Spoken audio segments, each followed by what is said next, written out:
voorstelling doen nie, ons gaan al die sprekers se voorstellings sommer op die skerm plaas.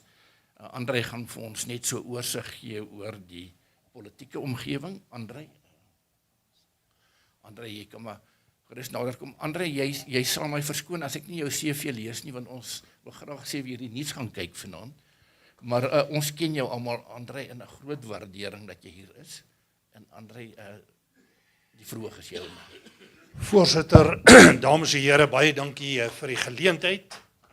En dit is inderdaad 'n voorreg, maar is ook 'n baie moeilike taak om in 15 minute 'n politieke oorsig te probeer bied. En uiteraard as akademikus aanvaar mens die kompleksiteit van standpunte, kompeterende paradigmas van denke, so ek moet 'n vertrekpunt identifiseer en met die vertrekpunt vorentoe gaan wat maksimaal kan ontsluit wat ek dink hierdie vergadering vandag nodig het. Nou ek het begin met die bekende Amerikaanse politieke wetenskaplike Samuel Huntington, wat reeds in die 60er jare die belangrikheid beklemtoon het van die graad van regering versus vorm van regering. Deur te sê, graad van regering is belangriker as vorm van regering. Nou, vorm van regering in die Amerikaanse terminologie, regering sluit eintlik maar staat, regime en regering. Die vorm hier verwys primêr na demokrasie, maar die graad verwys na die funksionele vermoë van die staat. En deesdae het ons baie literatuur oor die sogenaamde verswakkende staat, wat ook genoem word in Engels die failstate. My basiese vertrekpunt, dames en here, is dat die makro-paradigma wat op die oomblik die Suid-Afrikaanse politiek die beste verduidelik, is die een van politieke en institusionele verval. Kortom, as jy in daai omgewing staan, bedreig dit nie net die regering of die regime nie. Wat ons hiermee te maak het, is 'n krisis van die staat as staat. Nou, dis my oordeel dat Suid-Afrika reeds lankal by die kantelpunt verby is. Die eerste breuk wat ons getref het gekom in omtrent toe Zuma uitgehaal is en Ramaphosa oorgeneem het. Dit het verder verdiep met die geweld van 2021, wat eintlik maar 'n vorm van 'n georganiseerde opstand teen die staat en teen die Ramaphosa regering was, en dit het 'n kritieke punt bereik in 2024, waar die ANC steun in die verkiesing geval het, nasionaal na so laag as omtrent 40%. Nou, wat kan ons gebruik om hierdie proses te verstaan? Normaalweg kry jy in die geskiedenis lang periodes van stabiliteit, en dan word dit ondervang deur wat ons noem punctuated equilibrium, dinamiese equilibrium, waar goed drasties skuiwe. En dames en here, ons is tans in 'n fase waar goed op alle vlakke, nie teen 'n maandelikse of 'n weeklikse nie, maar teen 'n daaglikse tempo skuiwe en verander. En om ons problematiek te vererger, sit ons nie net met 'n verswakkende staat op pad na 'n gevalle staat nie, ons sit ook met 'n grootliks afwesige regering en 'n afwesige president, omdat die regering van nasionale eenheid nie funksioneer nie. Statistiek wat ek onlangs gesien het, het aangedui dat die RNE slegs so wat 5% van sy doelwitte effektief kon bereik. Nou, as ons perspektief wil kry op die Suid-Afrikaanse konteks, dan moet jy hom ontleed in verskillende kategorieë, die standaard kategorieë wat ons maar gebruik. Jy kyk na die politiek staatkundige omgewing, jy kyk na jou maatskaplike uitdagings, jy kyk na jou ekonomiese omgewings en die staatkunde self is baie problematiek.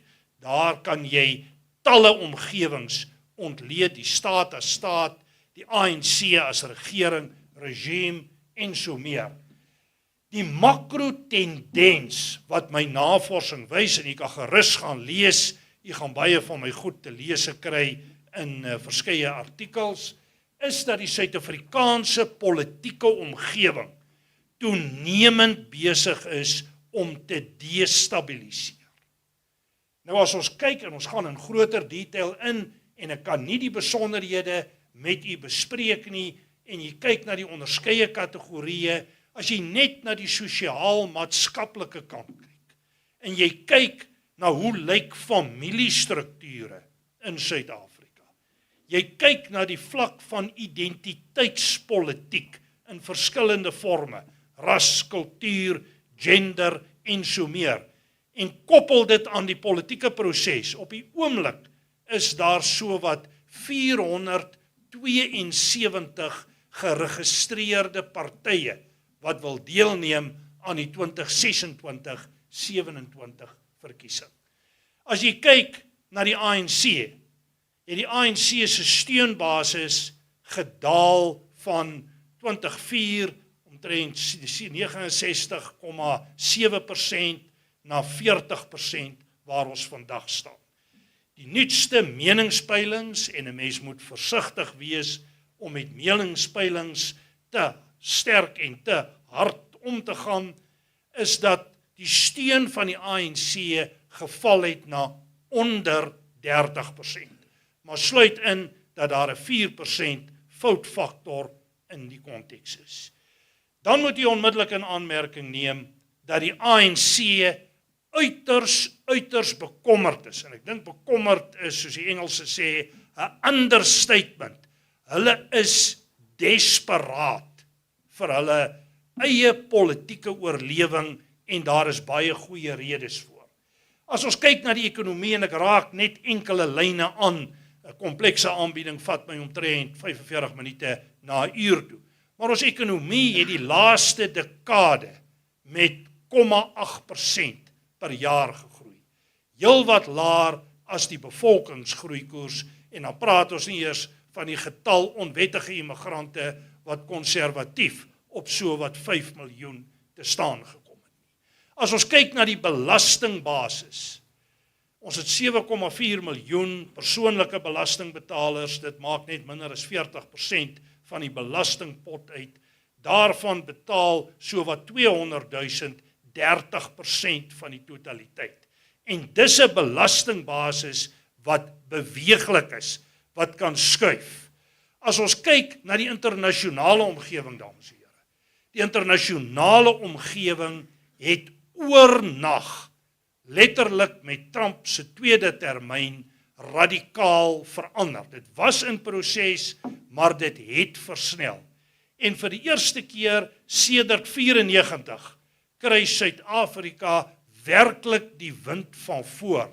En kan mens maar net sê dat konsekwent neem die ANC die verkeerde besluite. Daar is so baie wat ek vir julle kan noem, maar dink maar net aan die beplanning van die komende G20 beraad om dit te laat saamval met 'n militêre oefening saam met China en Rusland. En dink wat die impak daarvan is op ekonomiese en finansiële belange na die weste en ander dele soos die VSA, en daar is ook ander state in die verband. Maar dames en here, die belangrike punt wat ek vandag vir u wil maak hier, is die Suid-Afrikaanse skuif na wat ons kan beskrywe as 'n misdaadstaat. Party verwys daarna as 'n maffia-staat, ander praat van 'n pakkenat-staat, maar as jy kyk na daai 3 diagramme, dan sien jy aan die linkerkant die normatiewe staat. Wat behoort te wees? Die grondwet, die staatsstrukture, demokratiese ethos en grondwet, 'n sterk effektiewe staat, en so kan ek aangaan, dienslewering, nie rassig, nie seksisties. Wat sien jy daar in die middel? Jy sien dit waarna die voorsitter verwys het as die transformasieprojek. en dit waarna Koos Malan verwys as die grondwet in klein letters. In kort, dames en here, ons word nie werklik primêr bestuur via die grondwet en die grondwetlike beginsels nie. Miskien ten dele, maar die primêre konteks is die ideologie, en die ideologie kom uit die nasionaal-demokratiese revolusie-idee. Dit kry beslag in terme van transformasie en dan kry hy toepassings in verskillende forme, equiteit. Jy kan ook kyk na groter raamwerke soos die ou HOP-beleid, die Asgisa-beleid, die huidige nasionale ontwikkelingsplan, alles toepassings van die transformasie-konteks. Wat behels transformasie in essensie? Dit kom uit die revolusionêre beginsel van gelykheid en impliseer, as jy na die NDR kyk, 3 fases. 'n Politieke oorname as die fase 1, tweedens beheer oor die produksiefaktore, grond, kapitaal, arbeid, onderneming, en derdens die konsep van sosiale gelykheid. En daardie transformasieprojek en dit wat uitspeel, is 'n poging om uitdrukking te gee aan daardie doelwitte. Nou Jaco, om jou baie direkte antwoord oor transformasie. Die kernaspek van transformasie is rasverteenwoordigendheid op alle vlakke. Nie net binne die staat nie. En ek sien Piet Leroux het ook ingekom, hy sal vir u meer kan sê oor die 3de fase van die B-wetgewings, wat nou uitgebrei word na alle instellings, ook in die burgerlike samelewing, waarin daar meer as 50 mense binne 'n betrokke instelling funksioneer.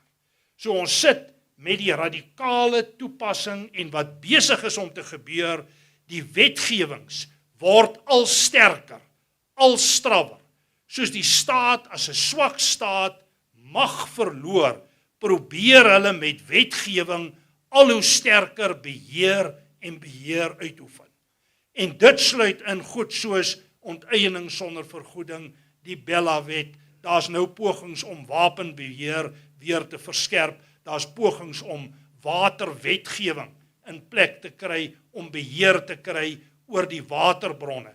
Dit is dus niks anders as 'n vorm van totalitêre tipe beheer, maar gelukkig, ongelukkig, binne die konteks van 'n verswakkende staat. Maar dames en here, dit is net helfte van die moeilikheid.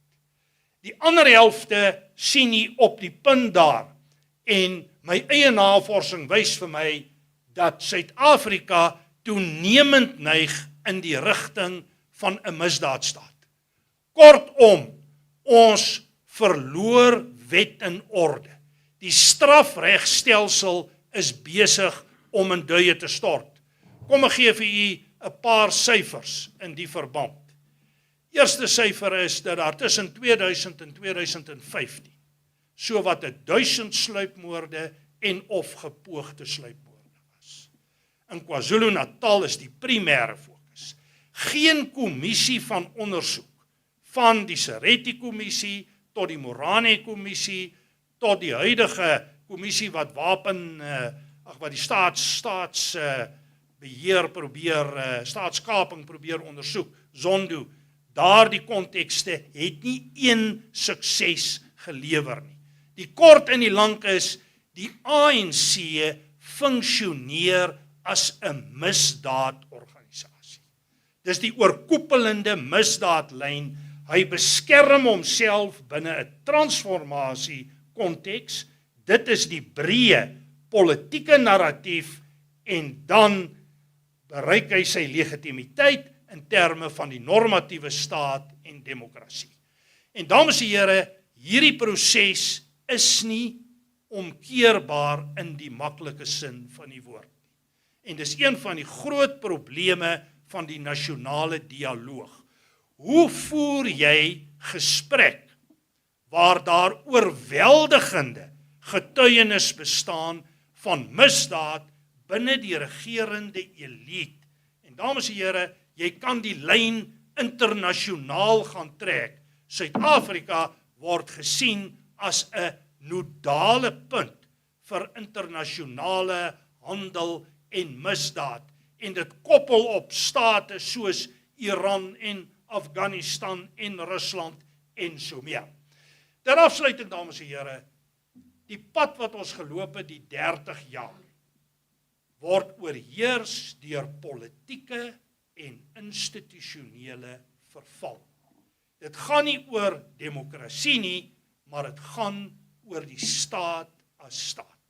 En as ons eiendomsreg wil beskerm, sal ons moet begin deur die staat as staat te heropbou, te herontwikkel en op 'n etiese grondslag te plaas. Ek dank die voorsitter.